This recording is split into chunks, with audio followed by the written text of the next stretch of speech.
Olá, alunos! Eu sou a professora residente Érica Ribeiro e nós iremos estudar um pouco mais sobre a termodinâmica. Na aula de hoje, nós iremos conhecer a calorimetria. Antes de iniciar nossa aula, nós iremos ver algumas curiosidades. A primeira, por que durante o dia é tão quente no deserto, mas à noite é tão frio? E a segunda, por que durante o dia, quando estamos na praia, percebemos que o vento sopra da água para a areia, mas à noite esse sentido é invertido? Antes de responder, vamos conhecer alguns conceitos fundamentais. Calor. Calor é energia térmica em movimento. Isso ocorre devido às diferenças de temperatura entre os corpos. Lembrando sempre que o calor flui espontaneamente do corpo de maior temperatura para o corpo de menor temperatura. Analisando o conceito histórico do calor, nós podemos perceber que o Joseph Black, que era um físico, químico e médico escocês, ele evidenciou-se no seu trabalho sobre termodinâmica, sendo o primeiro a diferenciar calor de temperatura. Ele introduziu a noção de calor específico e de calor latente, e é considerado um dos pioneiros da química moderna. Joseph, por meio de experimento que ele fez, nos quais ele misturava substâncias a diferente temperatura, ele observou que os resultados não condiziam com a teoria da época, que apontavam o calor como uma substância fluida, chamada de calórica, presente na matéria. Calor sensível. É o calor que produz a variação de temperatura sem que o estado físico da matéria seja alterado. Um exemplo, quando colocamos algo para aquecer no fogo, nós estamos aumentando a sua temperatura. As unidades de medida do calor. A energia ela é medida em joules, simbolizada pelo J no SI. Como o calor também é uma forma de energia, ele possui a mesma unidade. Por motivos históricos e práticos, também usamos a outra unidade, que é a caloria. Lembrando que uma caloria equivale a 4,18 joules. Capacidade térmica. Capacidade térmica é a quantidade de calor necessária para elevar em 1 grau Celsius a temperatura de um corpo. Nós temos então a nossa equação, vendo que a capacidade térmica equivale ao quociente entre a quantidade de calor recebido ou cedido pelo corpo e a correspondente variação de temperatura. Do lado direito, nós temos um exemplo, temos um corpo de temperatura inicial a 26 graus Celsius, que eleva-se a 46 graus Celsius. Temos então uma variação de temperatura equivalente a 20 graus Celsius e uma quantidade de calor equivalente a 40 calorias. Realizando os cálculos, nós temos o quê? Olhando para a equação aqui do lado esquerdo, nós temos que a quantidade de calor, o Q, equivalente a 40, ele é dividido pela variação da temperatura, no caso 20. Dividindo 40 para 20, nós temos o quê? 2 calorias. Esse resultado nos indica que para variar a temperatura desse corpo em 1 grau Celsius, precisaremos fornecer a ele 2 calorias. Calor específico.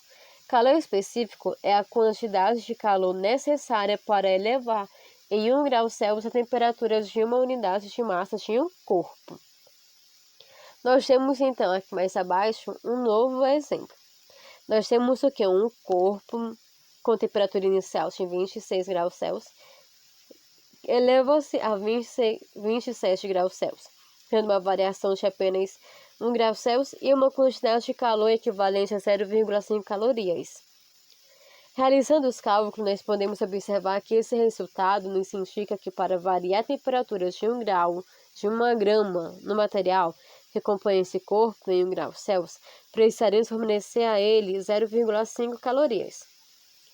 Equação fundamental da calorimetria. Como o calor específico é o quociente entre a quantidade de calor recebido ou cedido dividido pela massa e a variação da temperatura, nós temos então, fazendo a regra de Leis, nós temos que a quantidade de calor recebido ou cedido é igual ao produto entre a massa, o calor específico e a variação da temperatura. Essa expressão nos mostra que a quantidade de calor sensível ela é diretamente proporcional à massa. Quanto maior a massa do corpo, maior a quantidade de calor necessária para variar sua temperatura. Ela também é diretamente proporcional ao calor específico. Quanto maior o calor específico, maior a quantidade de calor necessária para variar sua temperatura. E, por fim, ela também é diretamente proporcional à variação da temperatura. Quanto maior a variação de temperatura que se deseja obter de um corpo maior, a quantidade de calor que se deve fornecer. Vamos então responder a nossas curiosidades. Lembrará da primeira curiosidade? No deserto, durante o dia, a temperatura ela alcança valores muito elevados, situação que se inverte à noite, bem com temperaturas bem baixas. A explicação dessa variação se baseia no conceito de calor específico. A areia do deserto possui calor específico relativamente pequeno, o que a faz aquecer com muita facilidade durante o dia e se resfriar facilmente à noite. Por isso, as temperaturas variam muito. Uma outra curiosidade é que a caloria utilizada por médicos e nutricionistas é, na realidade, a quilocaloria. Uma quilocaloria equivale a 1000 calorias, que também são chamadas de grãos de calorias. A nossa segunda curiosidade falava sobre as temperaturas, o sentido da brisa na praia. A brisa marítima versus a brisa continental, porque quando estamos na praia durante o dia, percebemos que os ventos sopram da água para a praia, e à noite esse sentido é invertido. Durante o dia, a temperatura da Terra se eleva mais rapidamente que a da água. Isso acontece porque o calor específico da água é maior que o da Terra, ou seja, é necessário maior quantidade de calor para elevar a temperatura de certa massa de água que elevar a temperatura da mesma massa de areia. As camadas de ar que estão em contato com a areia se aquecem mais, ficam menos densas e sobem. Seu lugar ele é ocupado pelo ar frio que está em contato com a água. Surge assim uma brisa do mar para a praia, que é a nossa brisa marítima. Isso durante o dia. À noite, o movimento ele se inverte, devido ainda aos diferentes valores de calor específico. A Terra esfria mais rapidamente. A água demora mais para esfriar. Assim, à noite, o ar mais quente é o que está em contato com a água, por ser menos denso. Ele sobe, dando lugar ao ar mais frio que está em contato com a praia. Produz-se então a brisa da terra para o mar, que é brisa continental ou brisa terrestre. Calorímetro. Calorímetro é um recipiente termicamente isolado que evita trocas de calor entre o seu conteúdo e o meio externo. Em princípio, o calorímetro ideal não deveria trocar calor com os corpos de seu interior, mas na prática isso acontece. Portanto, em alguns casos, nós iremos apenas considerar a capacidade térmica do calorímetro no equacionamento das trocas de calor. Um exemplo de calorímetro é a nossa garrafa térmica. Com a finalidade de isolar termicamente o conteúdo de uma garrafa térmica no meio ambiente, atuam-se os seguintes procedimentos. Primeiro, as paredes internas são feitas de vidro que, por ser mau condutor, atenua as trocas de calor por condução. Já as paredes internas elas são duplas, separadas por uma região de vácuo, cuja função é evitar a condução do calor que passa pelas paredes de vidro. O vidro que são feitas as paredes internas da garrafa é espelhado, para que o calor radiante seja refletido, atenuando assim as trocas por irradiação. Para evitar as possíveis trocas de calor por convecção, basta fechar a garrafa, pois dessa forma as massas fluidas internas não conseguem sair do sistema. É evidente que não existe isolamento térmico perfeito. Assim, apesar dos cuidados citados, após um tempo relativamente grande, até mesmo várias horas, o conteúdo da garrafa térmica acaba alcançando equilíbrio térmico com o meio ambiente.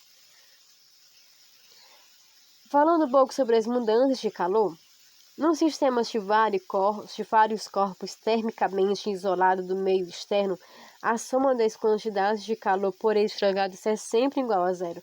Ou seja, a quantidade de calor cedido mais a quantidade de calor recebido sempre vai ser zero. Para um sistema de N corpos, nós escrevemos a quantidade de calor 1, mais quantidade de calor 2, mais até quantidade de calor N.